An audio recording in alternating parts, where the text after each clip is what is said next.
Refrán de güey. Si te muerde la buniecha, nun chambes más la escudiecha.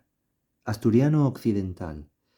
Pues bien, de este refrán, si entendemos que la buniecha, bueno, tiene muchos nombres en asturiano, atopamos otros refranes muy asemejados, ¿eh? A ver si lo podemos ver. Al que muerde muniella, nun vuelve a llamber la escudiella.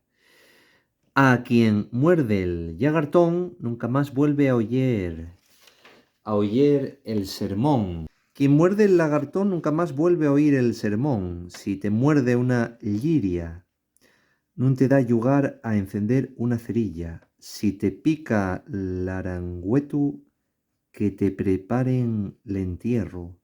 Mordedura de boniella, nun chambes más escudiella. Mordedura de sacavera, nun espera misa entera.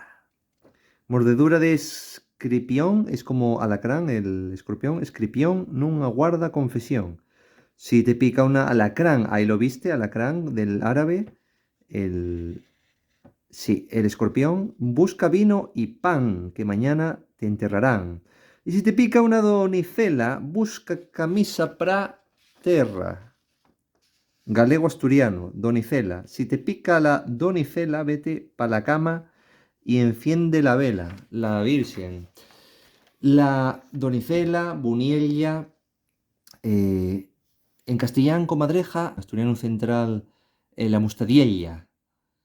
Sí, Mustela nivalis. Enfermedades de transmisión de estos animales. ¿Qué te parece el refrán de güey? Los refranes de güey.